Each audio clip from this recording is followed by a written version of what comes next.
മറ്റൊരു വാർത്തയിലേക്ക് ഭാരക്കൂടുതലിന്റെ പേരിൽ ഒളിമ്പിക്സിൽ നിന്ന് അയോഗ്യയാക്കിയതിന് പിന്നാലെ ഗുസ്തിയിൽ നിന്ന് വിരമിക്കൽ പ്രഖ്യാപിച്ച് വിനേഷ് ഫോഗട്ട്. ഗുസ്തി ജയിച്ചു, താൻ തോറ്റു എന്നാണ് വേദനയോടെയുള്ള വിനേഷിന്റെ പോസ്റ്റ്. നിങ്ങളുടെ സ്വപ്നവും തന്റെ ധൈര്യവും തകർന്നതായും വിനേഷ് സാമൂഹിക മാധ്യമങ്ങളിൽ കുറിച്ചു. അതിനിടെ വെള്ളി മെഡൽ പങ്കിടണം എന്നാവശ്യപ്പെട്ട് വിനേഷ് കായിക കാര്യങ്ങൾക്കുള്ള ആർബിട്രേഷൻ കോടതിയെ സമീപിച്ചിട്ടുണ്ട്. രാകേഷ് ആണ് ചേരുന്നത്. രാകേഷ്, അയോഗ്യയാക്കപ്പെട്ടതിന് പിന്നാലെ വിരമിക്കൽ കൂടി പ്രഖ്യാപിക്കുന്നു. പ്രത്യേകിച്ച് സമൂഹ മാധ്യമത്തിൽ പങ്കുവെച്ച പോസ്റ്റ്, അവിടെ ഗുസ്തി ജയിച്ചു, താൻ തോറ്റു എന്ന് പറയുന്നു. അതൊക്കെ വലിയ തോതിൽ വരും മണിക്കൂറുകളിലും ചർച്ചയാകുന്ന ഒന്ന് തന്നെയല്ലേ? അഭിലാഷ്, 23 വർഷം നീണ്ടുനിന്ന ഗുസ്തി കരിയറിനോട് വിട പറഞ്ഞിരിക്കുകയാണ് വിനേഷ് ഫോഗട്ട്. ഇന്നലെ അപ്രതീക്ഷിതമായുണ്ടായ തിരിച്ചടി, അതായത് മെഡൽ ഉറപ്പിച്ചു നിൽക്കെ വിനേഷ് ഫോഗട്ടിന് 100 ഗ്രാം ഭാരക്കൂടുതലിന്റെ പേരിൽ ഒളിമ്പിക്സിൽ നിന്ന് അയോഗ്യത കൽപ്പിക്കപ്പെട്ടു. അതിന് പിന്നാലെയാണ് വിനേഷ് ഫോഗട്ട് ഏതായാലും ഇത്തരം ഒരു പ്രഖ്യാപനം നടത്തിയിരിക്കുന്നത്. ഗുസ്തി ജയിച്ചു, ഗുസ്തി തന്നെ തോൽപ്പിച്ചിരിക്കുന്നു, താൻ തോറ്റിരിക്കുന്നു എന്നാണ് ഹൃദയം തകർന്ന വേദനയോടുകൂടി വിനേഷ് ഫോഗട്ട് വിരമിക്കൽ പ്രഖ്യാപിച്ചുകൊണ്ട് എക്സിൽ കുറിച്ചിരിക്കുന്നത്. മാത്രവുമല്ല, തനിക്ക് ഇനി അതിനുള്ള ശക്തിയില്ല, മാത്രവുമല്ല പ്രതീക്ഷകൾ നഷ്ടപ്പെട്ടിരുന്നു എന്നുകൂടി വിനേഷ് ഫോഗട്ട് ഇപ്പോൾ കുറിച്ചിരിക്കുകയാണ്. അതുകൊണ്ട് തന്നെ എല്ലാവരോടും ക്ഷമ ചോദിക്കുന്നു എന്നുകൂടി വിനേഷ് ഫോഗട്ട് വ്യക്തമാക്കുകയും ചെയ്തിട്ടുണ്ട്. ഏതായാലും ഇതിനെ വൈകാരികമായൊരു പ്രഖ്യാപനം എന്നുമായി കാണാൻ കഴിയില്ല. കാരണം ആലോചിച്ചുറപ്പിച്ചൊരു തീരുമാനമായി ഇതിനെ കാണാം. കാരണം 30 വയസ്സായി വിനേഷ് ഫോഗട്ടിന്റെ പ്രായം. വരുന്ന ഓഗസ്റ്റ് 25-ന് 30 വയസ്സ് തികയുകയാണ്. ഒരു ഗുസ്തി താരത്തെ സംബന്ധിച്ചിടത്തോളം 30 വയസ്സ് എന്ന് പറയുന്നത് അവരുടെ കരിയറിന്റെ ഏതാണ്ട് അവസാന ഘട്ടമാണ്. ഇപ്പോൾ വിനേഷ് ഫോഗട്ടിന്റെ കാര്യത്തിൽ തന്നെ വിനേഷ് ഫോഗട്ടിന്റെ ഇത് 3ാമത്തെ ഒളിമ്പിക്സ് ആണ്. സാധാരണഗതിയിൽ ഒരു 18 മുതൽ 25 വയസ്സ് വരെ പ്രായം ആണ് ഗുസ്തിയെ സംബന്ധിച്ചൊരു നിർണായകമായ ഒരു കാലഘട്ടം. അപ്പോൾ ആ കാലഘട്ടം കഴിഞ്ഞിരിക്കുന്നു. ഇനി അടുത്തൊരു ഒളിമ്പിക്സ് എന്ന് പറയുമ്പോൾ വിനേഷ് ഫോഗട്ടിന് 34 വയസ്സാകും.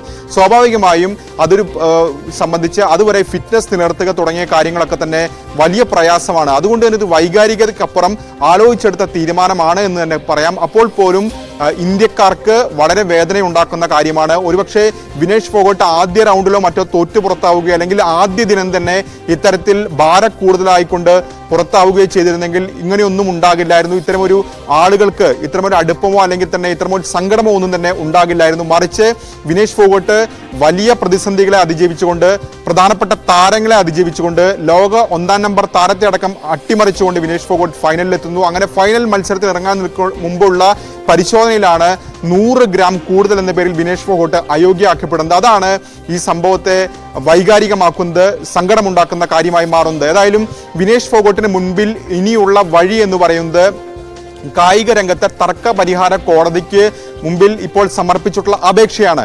ഈ അപേക്ഷയിൽ ആദ്യം വിനേഷ് ഫൈനൽ കളിക്കാൻ അനുവദിക്കണമെന്നൊരു ആവശ്യം ആണ് മുന്നോട്ട് വെച്ചിരുന്നതെന്നാണ് അറിയാൻ സാധിക്കുന്നത്. പക്ഷേ അതിനുശേഷം ഫൈനൽ നടന്നിരിക്കുന്നു. വിനേഷ് എതിരേണ്ടിയിരുന്ന US-ന്റെ സാറ എന്ന് പറയുന്ന താരം അവിടെ വിജയിച്ചു.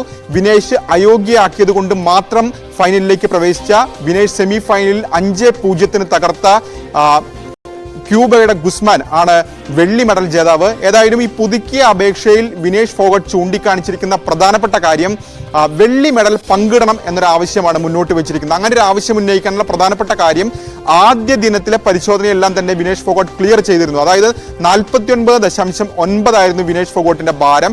അപ്പോൾ അവിടെ ഒന്നും തന്നെ ഈ പ്രശ്നം നിലനിൽക്കുന്നില്ല. ഫൈനൽ ദിനത്തിൽ മാത്രമാണ് ഈ പ്രശ്നമുണ്ടായിരിക്കുന്നത്. അപ്പോൾ വെള്ളി മെഡൽ പങ്കിടാൻ അനുവദിക്കണം ഒരാവശ്യം മുന്നോട്ട് വെച്ചിട്ടുണ്ട്. ഇത് വിനേഷ് ഫോഗട്ട് അപേക്ഷയായി നൽകിയിട്ടുള്ളതാണ്. അതിലൊരു തീരുമാനം ഇന്ന് ഏതായാലും കോടതിയുടെ ഭാഗത്ത് നിന്ന് ഉണ്ടാകുമെന്നാണ് പ്രതീക്ഷിക്കുന്നത്. കോടതി കൂടി കനിഞ്ഞില്ലെങ്കിൽ വിനേഷ് ഫോഗട്ടിന് സ്വാഭാവികമായും മെഡൽ ഇല്ലാതെ മടങ്ങേണ്ടി വരും. ഏതായാലും പല പ്രമുഖ താരങ്ങളും വിനേഷ് ഫോഗട്ടിനെ പിന്തുണച്ചുകൊണ്ട് രംഗത്ത് വന്നിട്ടുണ്ട്. അത് ബജ്രംഗ് പൂനിയ ഇതിനോടകം തന്നെ ആദ്യം മുതൽ തന്നെ വിനേഷിനൊപ്പം ഈ വിഷയത്തിൽ അടിയുറച്ചു നിൽക്കുന്നതാണ്. ബജ്രംഗിന് പുറമെ തന്നെ രാജ്യാന്തര തലത്തിൽ പല താരങ്ങളും വിനേഷ് ഫോഗട്ട് സിൽവർ മെഡലെങ്കിലും നൽകണം എന്ന് അറിയിച്ചുകൊണ്ട് ഇപ്പോൾ രംഗത്ത് വന്നിരിക്കുകയാണ്. US-ന്റെ മുൻ ഒളിമ്പിക് ചാമ്പ്യൻ വരെ ഇത്തരത്തിൽ വിനേഷ് ഫോഗട്ടിന് വെള്ളി മെഡൽ നൽകണം, ഈ നിയമത്തിൽ മാറ്റം വരുത്തണമെന്ന് ആവശ്യപ്പെട്ടുകൊണ്ട് ഈ ഘട്ടത്തിൽ ഏതായാലും രംഗത്ത് വന്നിട്ടുണ്ട്. അഭിലാഷ്, തീർച്ചയായും ഭരണകൂടത്തിനെതിരെ ഗുസ്തി പിടിച്ച താരം കൂടിയാണ് വിനേഷ് ഫോഗട്ട്. പ്രത്യേകിച്ച് ലൈംഗിക അതിക്രമ ആരോപണം ഉൾപ്പെടെ ബ്രിജേഷ് ഭൂഷണെതിരെ ഉന്നയിക്കുകയും തെരുവിലേക്ക് ഇറങ്ങുകയും ചെയ്ത താരം ആണ്. ഒരു കാലഘട്ടത്തിൽ ഉൾപ്പെടെ നമ്മുടെ ദേശീയ ഗെയിംസിൽ, കോമൺവെൽത്ത് ഗെയിംസിൽ, ഏഷ്യൻ ഗെയിംസിൽ, ലോക ചാമ്പ്യൻഷിപ്പിലൊക്കെ ഇന്ത്യയുടെ അഭിമാനമായിരുന്ന താരത്തിന് അത്തരത്തിൽ തെരുവിലേക്ക് ഇറങ്ങേണ്ടി വന്നതോടുകൂടി അന്താരാഷ്ട്ര തലത്തിലടക്കം ശ്രദ്ധ ആകർഷിക്കുകയും ചെയ്തിരുന്നു. ആ പ്രതിഷേധങ്ങൾ 53 കിലോഗ്രാം വിഭാഗത്തിലാണ് മത്സരിച്ചിരുന്നത്. അവിടെയാണ് 50 കിലോഗ്രാം എന്നതിലേക്ക് തന്റെ ഭാരം താഴ്ത്തിക്കൊണ്ട് മറ്റൊരിനത്തിൽ 50 കിലോഗ്രാമിന്റെ മത്സരത്തിലേക്ക് എത്തിയത്.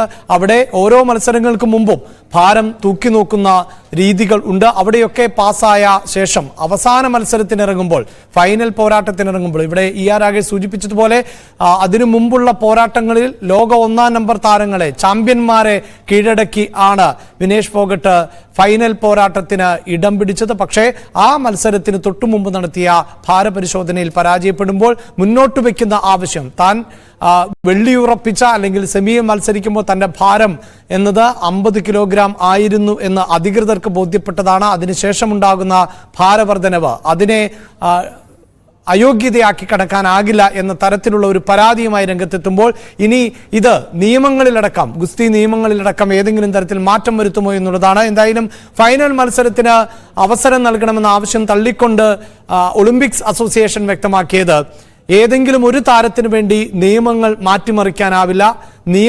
നിയമങ്ങളായി തന്നെ തുടരേണ്ടതുണ്ട്. ആ നിയമത്തിൽ പാകപ്പിഴകൾ ഉണ്ട് എങ്കിൽ പോലും ഇപ്പോൾ ആ നിയമം പിന്തുടരുക എന്നത് മാത്രമാണ് മുന്നിലുള്ളത്. അതനുസരിച്ച് ഈ മത്സരത്തിന് തൊട്ടു മുമ്പ് പരിശോധന നടത്തും, ഭാരപരിശോധന നടത്തും. അത് ഒഴിവാക്കാനാകുന്ന കാര്യമല്ല. അങ്ങനെ നടത്തുമ്പോൾ 50 കിലോയിൽ തന്നെയായിരിക്കണം ഭാരം നിൽക്കേണ്ടത്. അതിനപ്പുറത്തേക്ക് പോയാൽ അയോഗ്യയാക്കപ്പെടുക എന്നതാണ് നിയമം. അതുകൊണ്ട് മത്സരിപ്പിക്കാനാകില്ല എന്നാണ് പറഞ്ഞത്. പക്ഷേ ഈ പരാതിക്ക് കാമ്പുണ്ട്, കഴമ്പുണ്ട്. കാരണം 50 കിലോഗ്രാം ഭാരമായിരുന്നു ഇതിനു മുമ്പ് താൻ മത്സരിച്ചപ്പോൾ ഒക്കെ ഉണ്ടായിരുന്നത് എന്ന വാദത്തെ ഇനി അംഗീകരിക്കുമോ? അതും കായിക ലോകം ഉറ്റുനോക്കുകയാണ്. മറ്റു വാർത്തകൾ പരിശോധിക്കാം ഇടവേളയ്ക്ക് ശേഷം.